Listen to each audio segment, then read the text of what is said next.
You're listening to Puma Podcast. The streets ran red for years when President Rodrigo Duterte made good on his promise to wage his war on alleged drug users and dealers. As the death toll climbed, so did the international clamor for justice and relief. Civil society turned to the United Nations Human Rights Council, urging the body to launch an inquiry. But the Philippines convinced its members to settle for a much weaker form of intervention. That joint rights program will officially end this July 30, 2024. You would expect that a program like this, it's funded by several countries. It has millions and millions of pesos in funding. Unfortunately, it's only up to 3 years. And then it didn't achieve its maximum potential because of all of these problems. But it also, I think, fundamentally, the Philippine government is still quite reluctant to make that shift. I think that's a fundamental defect there. In this episode, we hear from Carlos Conde, a senior researcher at Human Rights Watch. He tells us why this program exists, how it's fared over the last 3 years, and what we've learned about the Marcos administration's commitment to upholding our rights. It comes short because if you look at the scale and the magnitude of the human rights problem that we've been facing since 2016, if you look at it from that prism alone, between 10,000 to 30,000 people were killed. Only a handful, probably a dozen of them are being investigated. Only 4 cases have resulted in murder. If you look at it from this perspective, the program is a massive failure. It's a massive waste of money, in my view. I'm Bella Perez Rubio, Puma Podcast, and you're listening to Teka Teka.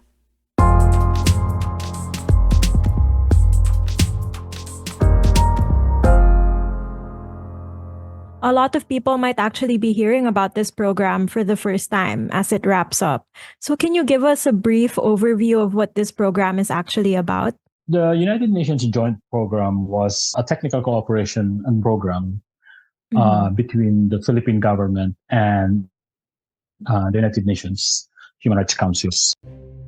So back in 2020, civil society groups were lobbying very hard with the UN Human Rights Council to launch a commission on inquiry to investigate the drug war killings in the Philippines. But the Philippine government fought really hard against that because for obvious reasons, they don't want to be, embarrassed in the international community. They were denying that many of these allegations, many of these killings were taking place. And so there was a lot of back and forth between the Philippine government and the UN Human Rights Council and member states. And then eventually a compromise was reached. And, the whole idea of a commission and an inquiry was dropped. But instead, this technical cooperation would be enforced in its stead. We were not happy, obviously, about how this turned out because at the time, a lot of us, not just Human Rights Watch, but a lot of other human rights organizations and the victims of the drug war were demanding that an investigation, a non-partisan, really independent investigation be done. And we felt that, the compromise was not going to do that. And in fact, that is the weakest kind of feature of the United Nations Joint Program, which is on the accountability aspect of it. Now, still, many of us supported in a way the UNJP because we thought that the program as a whole, if you look at what it wanted to do, you set aside accountability, it's still a very, very good program. Here's what technical cooperation entails. It talks about institutionalizing human rights investigation, improving the capacity of law enforcers to do investigation. It also talks about other methods on how to improve the human rights situation in the Philippines in terms of education, capacity building, things like that. For instance, it created what they call the technical working groups. These are basically committees that would discuss certain areas, certain problem areas, such as investigations, civil society participation, press freedom and freedom of expression, things like that. So there were 6. So the idea was these technical working groups would come up with recommendations and concrete programs that would eventually enforce what the compromise agreement was all about, which is to capacitate, quote unquote, the authorities to improve the human rights situation in the Philippines. From the beginning, those seeking justice for drug war victims and an end to the bloody campaign were aware that this program was at best an indirect and slow remedy. At worst, it would do little to change the situation on the ground, but improve the Philippine government's international standing. Remember that under President Duterte, especially at the height of the drug war, our reputation was taking a beating. Still, rights groups welcomed the program, acknowledging that it showed potential. The problem, however, is that, and this is kind of what held it back, was one, there was COVID. The pandemic, so they spent like half the time, they spent doing nothing because of the COVID lockdowns.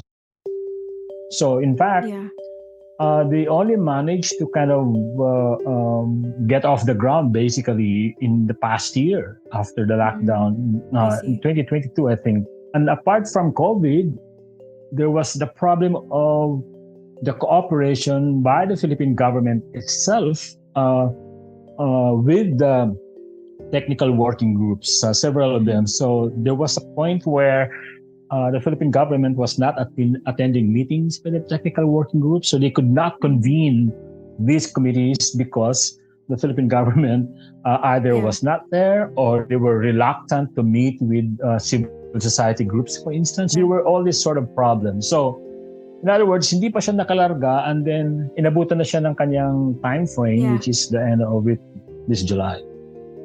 More from Carlos Conde of Human Rights Watch after a quick break.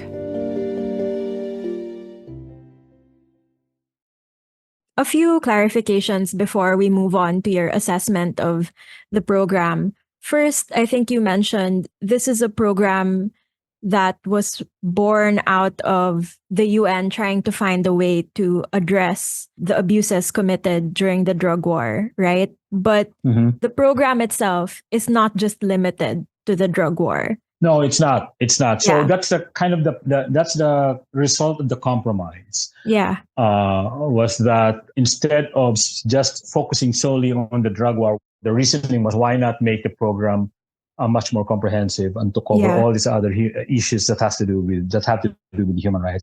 Accountability was not the main focus of the program, although there's some language in the agreement that has that discuss accountability, because in the end, the long-term view is if you strengthen or if you make law enforcers or investigative agents of government, if you make them more effective, obviously what follows would be accountability, right?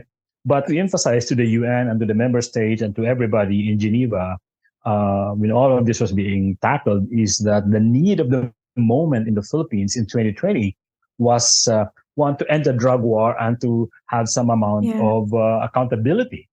And obviously, the Philippine government at the time, led by the President Duterte, and they didn't want that. And so they worked really hard to convince the member states not to support a commission inquiry, which would have, looked into the abuses, the killings.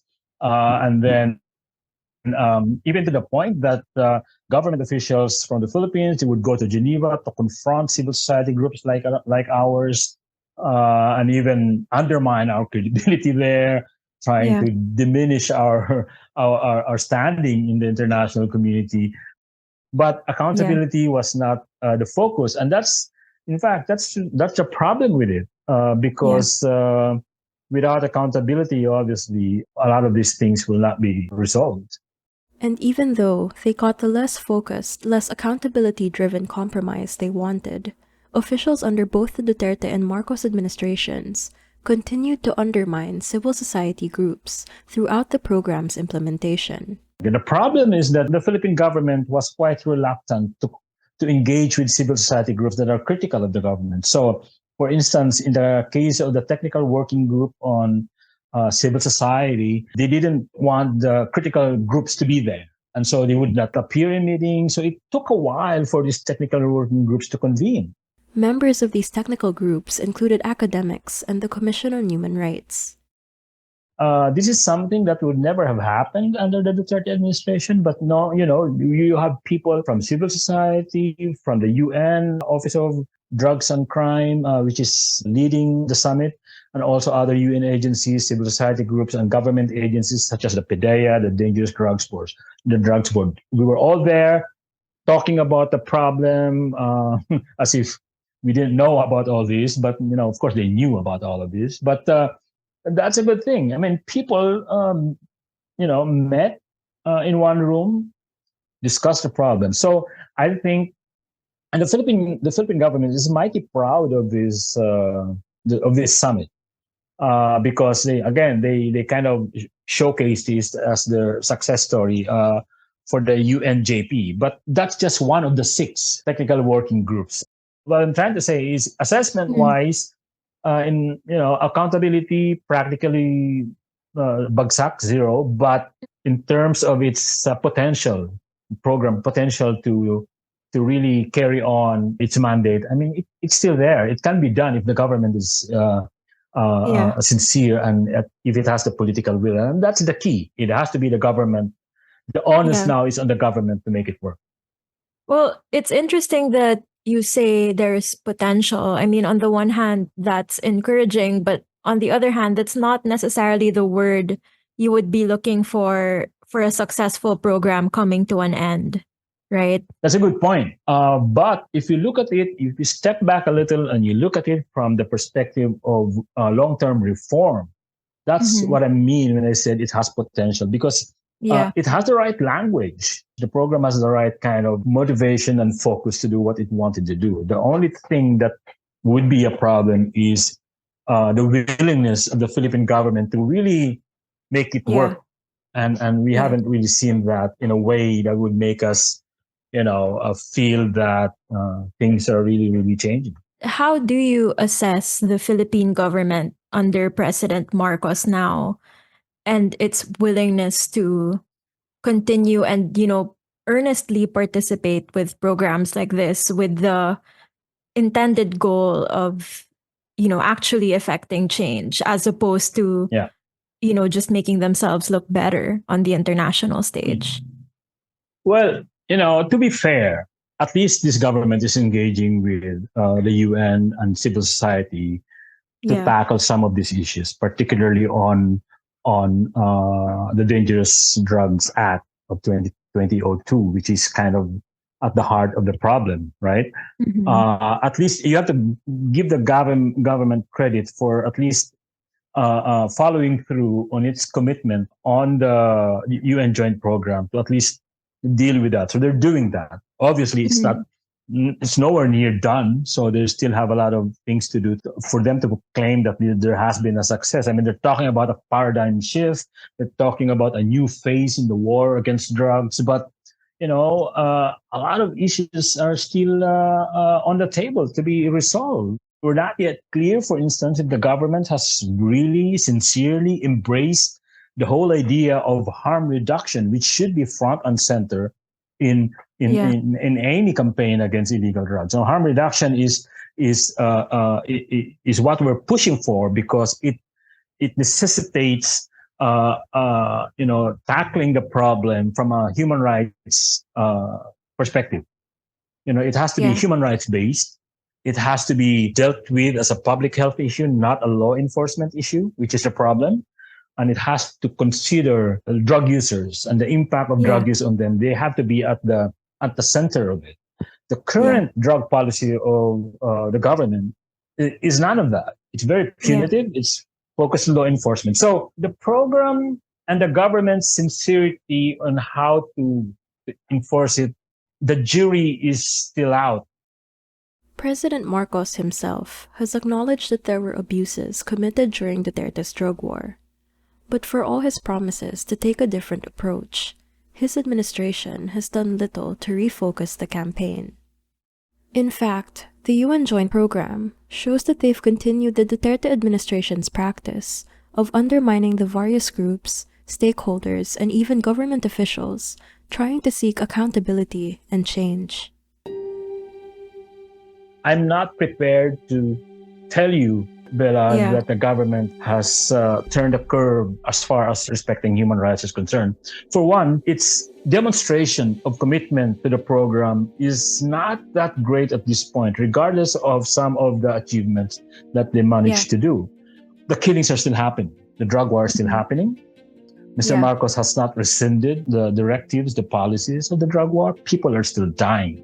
We say this all the time. Unless President Marcos categorically ends the drug war, no amount of rhetoric about a new phase, a paradigm shift of the drug war will be meaningful because the killings are still happening. That's my ultimate kind of metric on the government.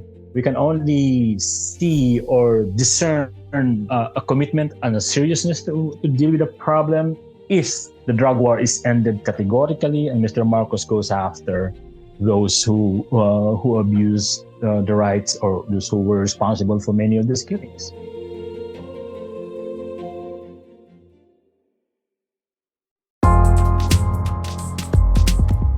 And that was today's episode of Teka Teka. Again, I'm Bella Perez Rubio. If you'd like a more in-depth check-in on the drug war under President Marcos, check out Season 2 of our award-winning series, Tokang sa Tokang, streaming wherever you get your podcasts. Mark Casilian edited this episode. Our executive producer is Jill Caro, and our editor-in-chief is Carl Javier. Thanks for listening.